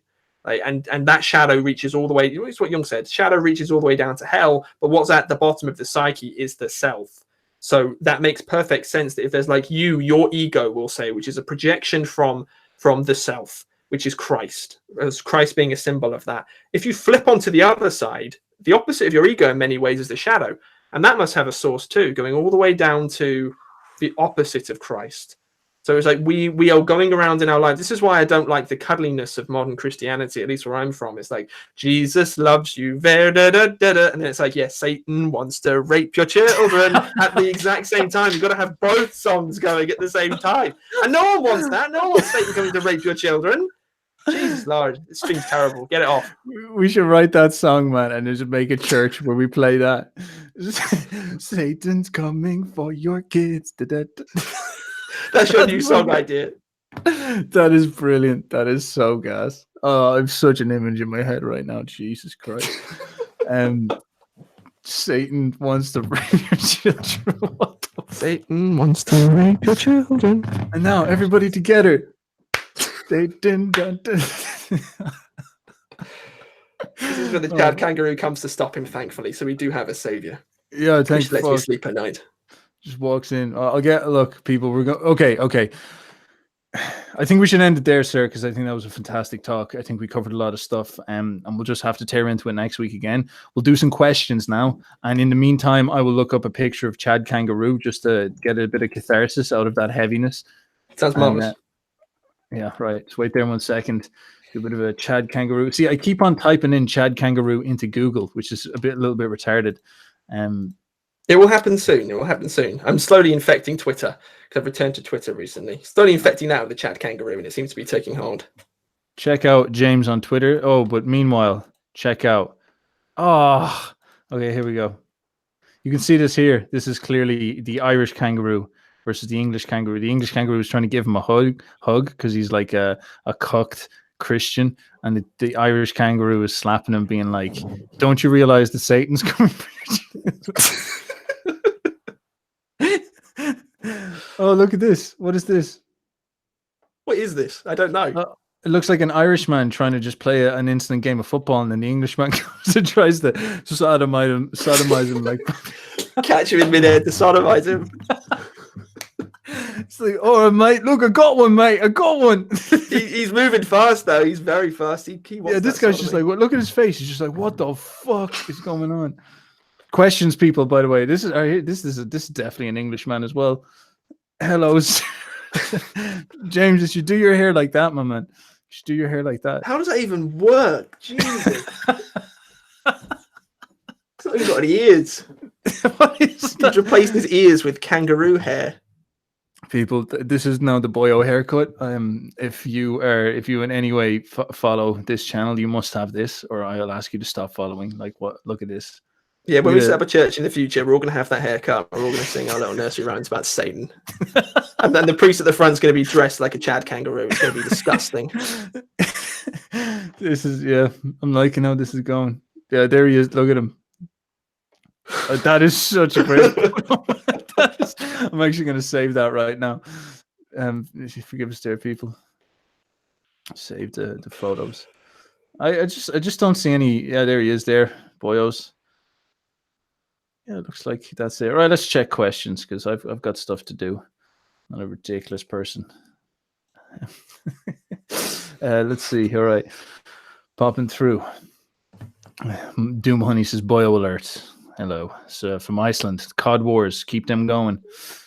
Joshua Boardman says, "Young coffee, Ubermensch, and kangaroos. Best Saturday yet." Damn fucking right. That's the way to start the day. I'm going to go have a coffee now as well with all these thoughts of Satan's coming to Satan sing songs and kangaroos. Jake Keane says, "Real Australian boyo checking in. How you doing, brother?" Azra LB says, "Hello, boyos." And sweet whammon. Hello, sweet whammon yourself. We got some whammon representing. How you doing? Ahmed Arun, the world you're looking for is maybe whole. This is just banter. Banter. MGTOW. We got a MGTOW man here. How are you doing, sir? Fucking Judaism. They always talk about Chris asks us, "My understanding of Nietzsche is that he died before completing the idealized value system of the Übermensch. In this manner, he leaves us with a form to follow. Parallels to Judaism and waiting for a Messiah." That's actually a very, very, very good spot, sir. Is that Nietzsche's conception of the Übermensch is what happens when you dispense of Christ, the natural European Messiah. And what's interesting is that Jesus was also the Jewish Messiah, and so Judaism and Nietzsche's philosophy of the Übermensch are very much tied together. The Moshiach for the Jews is so similar to the idea of the Übermensch, only the Moshiach is more directed towards reestablishing a Jewish state and empire for themselves. Whereas Nietzsche was more about like the purpose of all of humanity together. So Nietzsche was reaching a little bit beyond Judaism, is still confined to the tribe. Whereas because the Europeans saw themselves as the peak of Earth. Like this, the same as the Romans. The Europeans are the Romans, so they have this sort of like big dick energy where they're like, well, we are the highest stock in the Earth, and what we decide as the purpose of our people is what happens to turn out to be the purpose of all people. And it's not an easy thing to argue against. That's sort of the position the Europeans hold. And so what's currently going on is an unbelievable amount of slave resentment against the Europeans because they hold that position. And it's a very paradoxical one because the Europeans were Christian motivated, so they were trying to end slavery and stuff like that. But of course, like all the lower classes in Europe, and then the people from like Africa who got brought over there, and the South America who got enslaved and all that, they're all turning on the Europeans now and saying, "What the fuck you up to?" And that's when Nietzsche was like, "We've seriously got to sit down and think, what are we going to do about the future and the Messiah? Because if we don't, the slave morality that's bubbling up from the whole fucking world," and there's a lot more of them than there are us. I think Europeans are like 15% of the world population. They're going to define our Messiah for us, and that will probably involve something like in the last man, as he said. And so there is this unbelievable tension, and it propels you forward, because the thing about Jesus is in the past in many senses. Now it's interesting because he's also in the future, but he's mainly in the past, and so he kind of pacifies you in some sense and allows you to just play out your life and do good stuff. He allows you to focus on the immediate moment, whereas Judaism and the Übermensch really puts this unbelievable amount of future tension on you, where you need always to change something and move forward. And this is why you would say Judaism is involved in a lot of liberal movements, is because like most Jews identify as liberal because that's what's in their psyche, is they're moving towards something in the future. And Nietzsche's the same. The Übermensch is this, he wanted it as a motivating symbol of being like, we're not there yet, we need to start going. So that's a very, very good spot, sir. Very good spot. I agree. Yes. Faceless Man says, welcome, boys. Faceless Man. MGTOW, greatest hits. That's what I always thought. Get behind me, Satan meant that he was to work for you, to push you up the hill. That's an interesting spin. Joshua Boardman. Would Freud's sublimation be a variation of Eros being in service of the Logos? Yes. I would say. To a degree. You can go first. I'm not going to talk about that too much. I think yes does the job. As far as I understand, like Freud, for example, went celibate when he was 40. He said to his wife, "You will never receive any nut from me." And she was like, "Jesus." It's quite the way to put it, Freud. It's like, yeah, and she called him by his second name as well. But that was the end. That was the end of that. That was the end of that for her. She got no more nuts after that. She was on no fap till she died. And she was WGTOW, but Freud essentially was personifying that notion that, like, if you hold in sexual energy, it reappears somewhere else. So I guess that's beating it into shape. But there is also this idea that Freud was almost like, if you push down the water coming out of one place, it'll burst out somewhere else. And I think the idea of the Logos serving or crafting the Eros might be more about allowing the energy to come out and then crafting it so that it's refined. It sounds interesting. You can think of like the water just pouring out indiscriminately, and you tighten it into a hose and point it in the right direction. So your resentment's coming out, and then you're like, I hate everything. And then you would tighten that and make it realize, okay, I don't feel good enough because this person's making me feel is this person who's doing so well is reflecting on how pathetic I'm doing, and what I need to do is I need to become more excellent, and that becomes a motivating force. So that's how you would control Eros in my mind properly. Whereas Freud would be a little bit more about plugging it, and then it comes out. It's more crude way of doing it, in my thoughts. It's literally plugging it as well, isn't it? It's getting a little toothpick, jam it down there. You know, Freud wasn't the only one who refused to nut into or onto another human being or an animal in his entire life. Nietzsche did the same thing. He actually wrote, I think it was Will to Power, he wrote something like, semen is like such a magical liquid, and this is probably why the priests are so wizardry and powerful, because they have not nutted in the last 30 years. So he actually believed it's sort of right biologically, but where the semen would be broken down and absorbed by the body, and it would increase your vitality again. So it's funny how even in that particular worldview, sex isn't necessarily a good thing either. But yeah, I think you're exactly right. I think it comes down as well. Take like masculine biology for an example. In the red pill sphere, there's quite a lot of talk about giving into your anger and being an angry person. That is definitely a theme that runs through it. And it's like, yeah, maybe. So that, like, depending on your particular biology, you'll have different emotions that come up which drive you, so which might drive men to behave in a different way to women, for example. You just got to make sure that particular, we'll say anger for a man, lifts you up and gets you to be assertive, which is logos. You're actually being reasonable with it. You're not suppressing it out the way because you can't. You're being reasonable in a direction, and you're not just going around killing everybody just because they look at you funny. That's some high logos behavior there. That's Chad Kangaroo's philosophy, to be honest. Does Chad Kangaroo nut? I think it's like, it's very dangerous. Like, I think his no nut is enforced out of compassion, because he knows that if he nuts with a whammon kangaroo, like that will pretty much be the end of her. Like she'll just like blow to smithereens. That's what caused the last ice age, I heard. It's only a rumor, but all the Chad kangaroos decided to nut simultaneoly, and we got the ice age. Snow is Chad kangaroo nut, because after she bursts, it's like a daffodil. She's just like. There's no function in that nut at all. Then it wouldn't evolve that way whatsoever. The whole he doesn't do it. It evolved as a, like, do you know how peacocks grew feathers for like status? he did it as like it evolved as a statement of authority. It's been like, this is how strong man. He doesn't. Chai kangaroo that like procreates in a very special way. They grow in their pockets. Do you ever see that before? So it's like yes, yeah. I thought you were going to say they grow inside the nut themselves. So that's why they grow. So when the nut dust is floating down in the form of snow, all the woman kangaroo can just like open up their pockets and collect it, and that's how it happens. We've lost all academic authority completely. Carl Jung ain't coming to join us. Jordan Peterson ain't coming to join us. It's over. Oh yeah, man. That's this mythology, man, is probably my favorite part of anything on the internet. Like, please rename this stream immediately to Carl Jung on collecting nut dust. Collecting nut dust is right.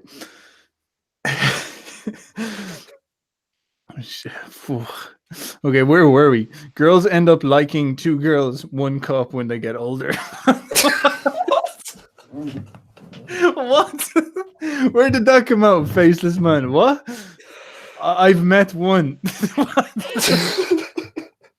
is that related? I don't know. That was probably contextual to something in the past. Maybe. There's no logos in 2 girls, 1 cup. I do not endorse 2 girls, 1 cup. The mood is completely off. Like, we were supposed to hear to talk about evil, and all we've done is just giggle the whole way through it. It's ridiculous. Thinking logos and feeling about sadism. Yeah, the extremes of it. Pedophilia changes the course of a child's life. It's depraved. These are people talking about evil. Yeah. Sadism is a good way of looking at evil. If you are self-aware, then you know you were doing to someone else's self-awareness, and if you are not, then you are no better than an animal.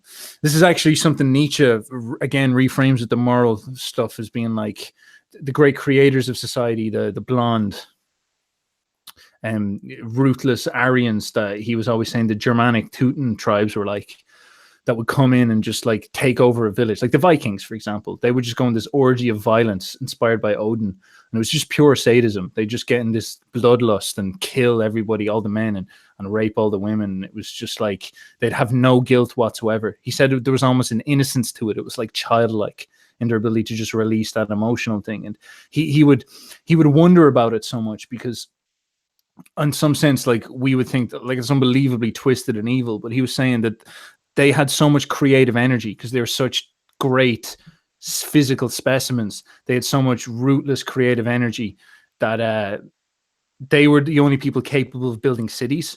And the consequence of that is that their ability to be so excellent. To be excellent means that you have to have this unbelievably large amount of juice. You have to be very energetic, have a lot of libido, if you will. Please do not say an unbelievable amount of juice. Please don't say that. They have to have an unbelievable amount of libido.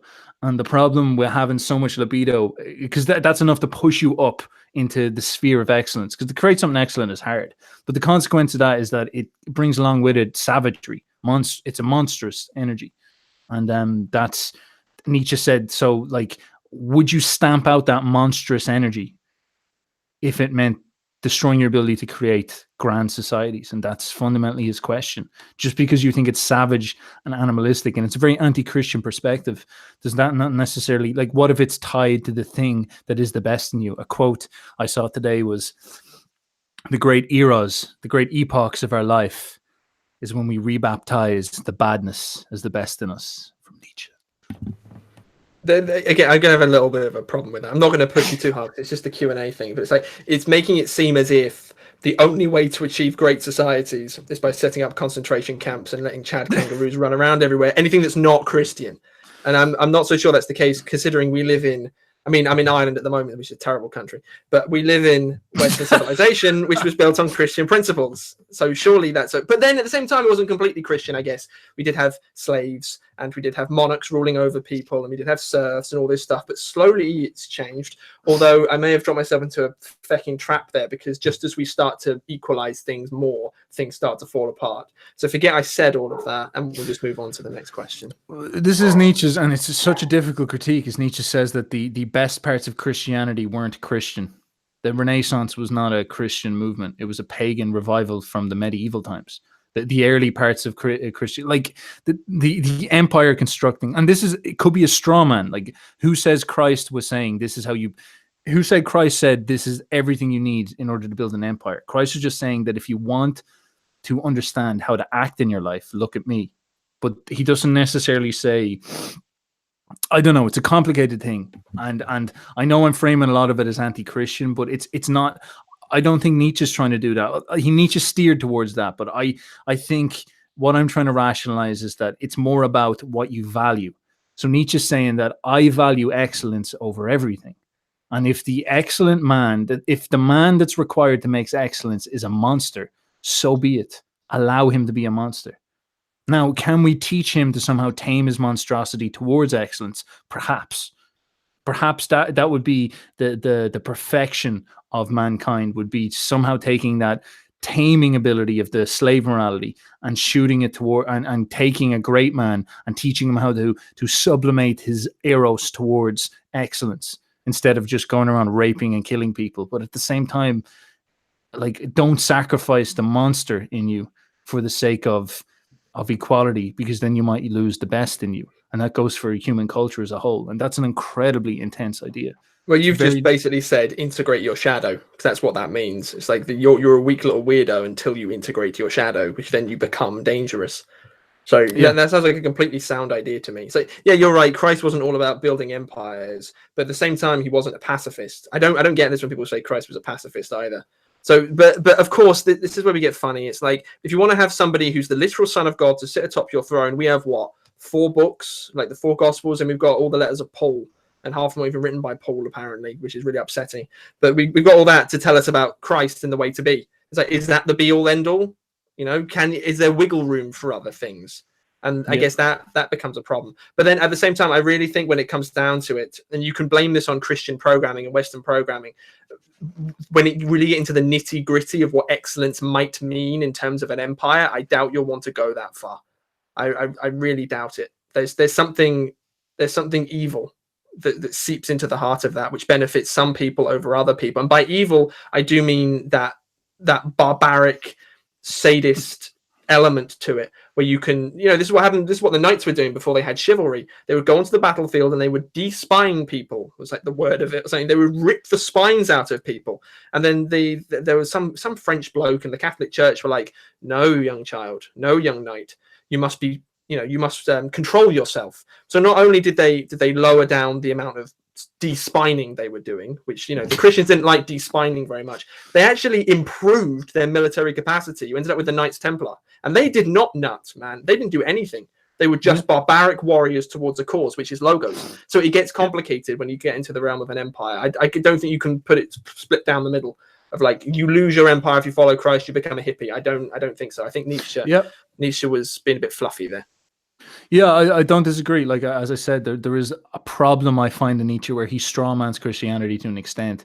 And I think these things are just, they take so much knowledge of history in order to understand properly. But nonetheless, him opening up the vista of conversation about the notion that, first of all, just getting you to psychologically and emotionally be able to contemplate the possibility that it might not be wrong. It might be evil to sacrifice excellence for the sake of saving people from suffering is a huge step forward. Because if you're able to chew on that thought, you're going to start making progress. You don't even have to agree with it, but you're going to start making progress, because that's like such a huge thought. It's such a big thought, and it allows you to get a better perspective on Christianity, because then you realize you have to look into it and be like, it can't just be this cuck religion. It turns out it's not as well. So it brings you back to that. And then it's something, like, I think if we were to go anywhere, this type of thinking will have to become mainstream. Do you know what I mean? Or these type of questions will have to become mainstream, because if we're talking about spiritual wars and cultural wars and all that, like, that's the core of it. What do we value most? And right now, everybody's talking about politics and all that shit, but none of this question about what do we value most is on the table yet. But it's coming. I see it coming. All right. Well, there's 2 more here. 2 more. Question. I only seem to remember 4 to 5 dreams a month. Why? Wish I could study, analyze more. Any reading recommendations? That's from Azra. She's a woman. I don't know why I did a British English voice. because English women are the best women. You can only you sound similar to me, only not remembering all of your dreams. But I know with me, the reason is I wake up a lot during the night. So when you wake up, your brain immediately begins the process of dissolving the dream away and forgetting it. So if you're waking up frequently in the night, you wake up, your brain will forget it, then you'll go back to sleep and you'll doze. If you sleep in, you probably won't remember your dreams, stuff like that. So if one of the things you can try is if you wake up, if you're desperate to read your dreams, wake up and then immediately turn to your phone, wake yourself up and write it down. That's like hardcore mode, but it will mess with your sleep completely. Or you can just sit there when you wake up and meditate on what the hell happened. Because if you really think about it, things will start to come back. And then you've got associative memory. You'll think of one thing, then it will trickle down into the next one. That's what works with me anyway. As for reading materials, read Man and His Symbols, I think the book's called. That one is essentially, it's Jung's book written for the layperson, all about symbols and other such stuff that manifest themselves in dreams. Mm-hmm. Man and Symbols, I'd agree as well. A fantastic book. I do think you have two boyos here that you should definitely drop some questions to if you're going through it. I think the best way to work with dreams, and since you're a whammon as well, I'd love to hear them. So feel free to comment on the videos, tell me what's going on, and I'll take a look at them. Because I just want to see what's going on in the psyche of current whammons, because I realize that whammon have been subject to quite a lot of psychological conditioning, as we all have. 4 to 5 is enough to start doing it, though. Like, you only really need 3, if even. And all you need to do is start taking them up and start reading them. The way you've got to change your attitude and stop turning it into something mysterious and start thinking that you're just watching a film and you're suddenly in an English class back in school or literature class back in school. Your teacher's there and the teacher's being like, what are the themes you're doing? What themes do you see? What are the characters? What type of characters are these? So you'll get this dream, this story, sit down with it. It'll be really weird.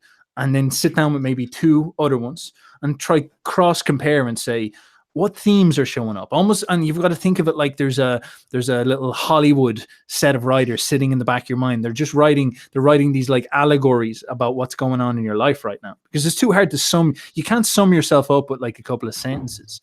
So the only way that you can really get a good instinct or imprint of what your emotions, your logic, your experiences, your taste, your smell, everything all together wrapped into one is through a story usually, and it's usually a crazy dream story.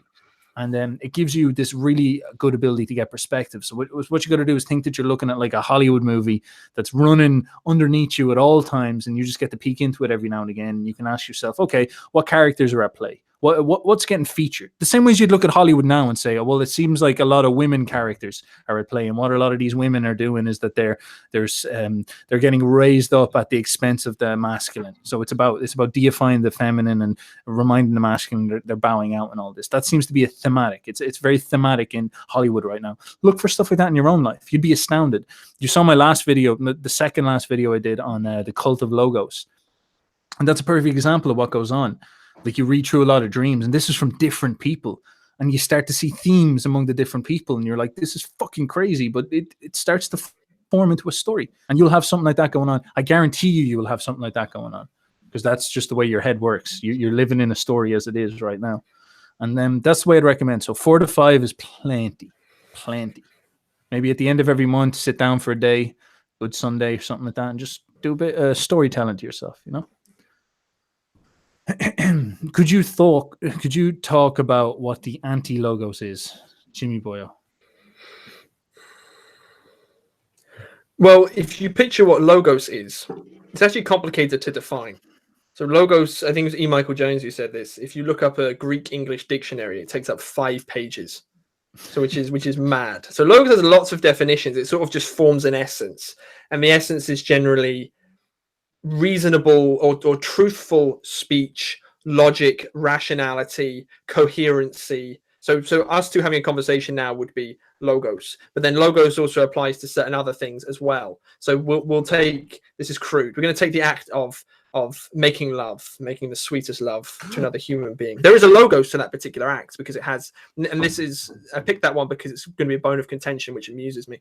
So you have a man and you have a woman, and then they engage in making sweet love, and then the output of that is a climax where there is potential to create new life. That's the logos of sexual intercourse. That was the most English rendition of the sexual act I've ever heard of. I can't use crude words because I am an uptight English gentleman. But there's logos there. It's not simply, and this is really confusing. It's not simply you go out, you get really drunk, you pick somebody because you're really drunk, and then you experiment. You touch other organs which may or may not actually be sex organs at all. For some reason, we just seem to think that they are. And technically, we'll also use contraception as well, even though there's no logos there either. So, but they're not saying it's good or bad. But there's a logos to the particular thing that you are doing. There's a form to it, a coherency, a meaning. So an anti-logos would be just like the antichrist would be anything that subverts that. So if you were to go and have anti-logos sex, you would jack yourself up on birth control pills and other types of contraception, and you would have sexual intercourse in organs which are not sexual. And probably with random people. So there's no form. It's just purely an erotic release for whatever reason that you want. That would be an example of anti-logos. Yeah, does it have a point, I guess, is the question. Anti-logos, that was such a great, that was just Englishness capitulated into like a minute.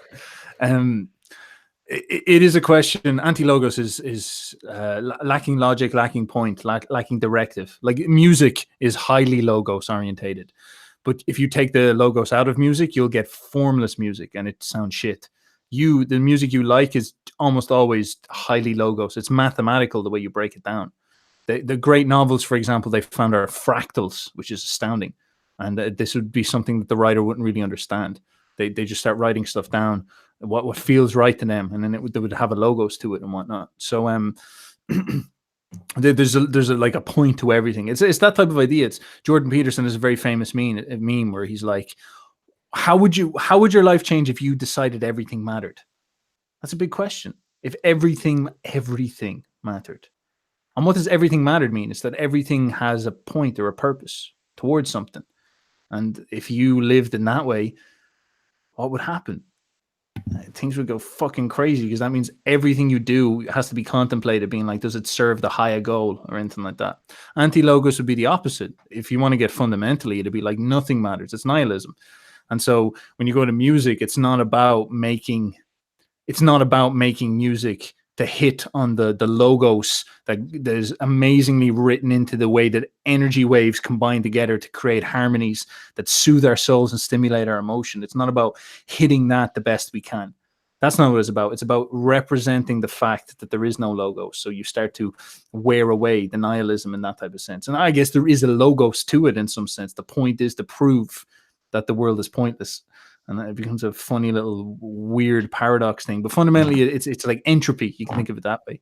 But there's a better way to think about it. I think if you were to talk about a better way, there's a different way that I'm building into a product, actually. That this course I've been talking about. It's coming up now in the next couple of weeks. And I'm going to have a discussion about getting James on board as well, because he had an opportunity to spend a little time in it. So the basic premise behind it is that I think a lot of people, when it comes to emotional intelligence, is that they think that it's like Freud. You just got to like stick a toothpick in your nut and never release any nut dust for the rest of your life. Like that's the one attitude. And that's utterly just like stifling down your emotions and saying, all my emotions are bad. You get angry, you say, I must not become angry, I must be stoic, and you like bury it deep inside of yourself. And then the other attitude is that you must just like become emotional, let your emotions out, man. And like, just be open, just be free. And then everybody's like, like lathering themselves in olive oil and then just like rubbing up against the wall or something like that. It's a lack of, it's too much. it's too open, and you just let yourself go with those emotions too much. It's too Eros orientated. And if you become too Eros orientated, what happens is you just get pulled around by all your emotions. It's like, as I said, it's like living in a pantheon of gods. You have Ares, your anger, come up and say, go do this, go do this. You get pulled this direction. Then Aphrodite, your desire, comes, pulls you another direction. Then you get fear that pulls you another direction. There's no logos to it. You can't do anything, because you wake up in the morning and it's just like, oh, I crave chocolate. You eat chocolate for breakfast. Then you feel sad. Then you just cry. So you're there with the god of sadness, because your physiology is all fucked, and you write like a sad poem. and then you get excited because you wrote a poem. So you go and email your colleague, and then your colleague rejects you because she's like, "What the fuck are you doing? You're writing me a poem about chocolate." And so then you feel rejection, you get resentful. Then you write a complaint letter to your college about your colleague, and then your college. You know what I mean? You're just getting pulled around by your emotions. Whereas there must be a way that you can add order to them. You can say, okay, my resentment wants me to be a great person. My anger wants me to stand up for myself and work. My desire for that beautiful woman wants me to like go for her and go get her and all that. And it's pushing towards a logos of sorts, and that is your excellent self.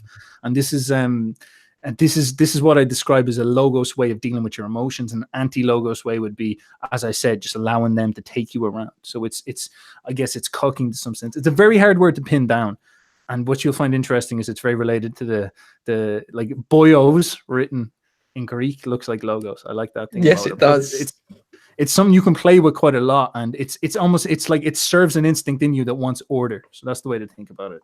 And if you think of disorder, well, that would be logos. Whew. Good job. Good job. Okay.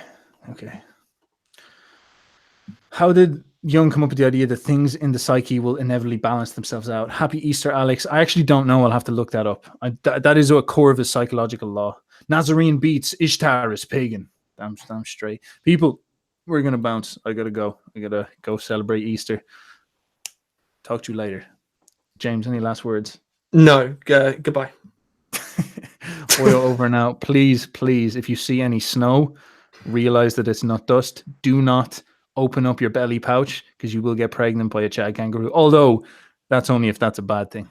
Yeah, they do say do not eat the yellow snow, but also don't eat snow in general because it's fucking disgusting. You know where it comes from now. Yes. All right, people. Talk to you later. Bye-bye. Happy Easter. Much love. Bye-bye. Here we go.